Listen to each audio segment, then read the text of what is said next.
최근 LA 한인타운 일대 한인 교회들을 노린 연쇄 절도 범죄가 잇따르고 있습니다.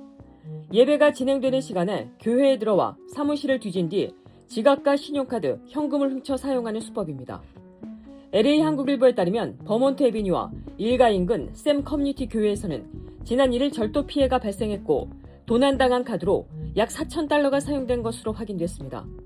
또 다른 한인교회에서도 동일 인물로 추정되는 용의자가 여러 차례 침입해 피해가 이어진 것으로 전해졌습니다. 교회 측은 용의자 사진과 차량 정보까지 확보한 상태지만 피해 신고 과정이 복잡해 어려움을 겪고 있다고 밝혔습니다. 피해 교회들은 유사 사례가 있을 경우 정보를 공유하고 반복적으로 신고해 추가 피해를 막아야 한다고 당부했습니다. 뉴저지 팰리세이드 파크와 리치필드에서 지자체 연료카드를 개인 차량 주유에 사용한 소방관 2명이 잇따라 기소됐습니다. 버겐 카운티 검찰청에 따르면 팰리세이드 파크 공공사업급 직원이자 리치필드 소방관인 매튜 보나 구아로는 시소유 연료카드를 승인 없이 사용해 개인 차량에 약 2,763달러 상당의 연료비를 청구한 혐의로 지난 1월 28일 체포돼 절도 혐의로 기소됐습니다. 또 다른 리치필드 소방관 아디 파다바 역시 소방서 연료카드를 이용해 약 1,883달러 상당의 연료를 개인 차량에 사용한 혐의로 2월 2일 추가 기소됐습니다.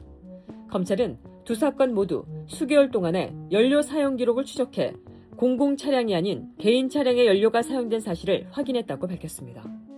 트럼프 대통령이 약물 중독과 남용 문제에 대응하기 위한 행정명령에 서명했습니다.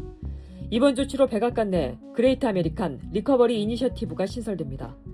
이 기구는 연방기관들의 중독 회복 지원 정책과 보조금 집행 방향을 조율하고 약물 중독에 대한 인식 제고 역할을 맡게 됩니다. 정부는 약물 예방과 조기 개입, 치료와 회복 지원, 치료 이후 사회 복귀 프로그램을 유기적으로 연결하겠다는 계획입니다. 트럼프 대통령은 많은 가정이 약물이나 알코올 중독으로 사랑하는 이를 떠나보내는 아픔을 겪고 있다며 자신 역시 같은 아픔을 겪었다고 밝혔습니다.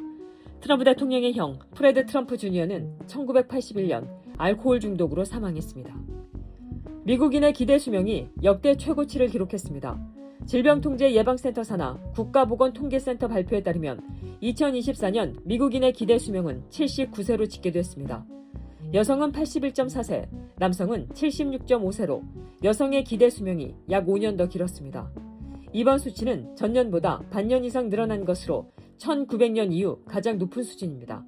다만 이 수치는 여전히 주요 선진국들과 비교하면 낮은 편입니다.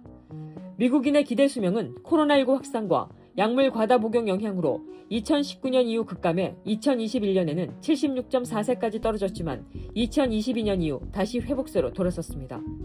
사망률도 함께 감소했습니다. 연령 조정 사망률은 2023년 인구 10만 명당 약 751명에서 2024년에는 약 722명으로 줄었습니다.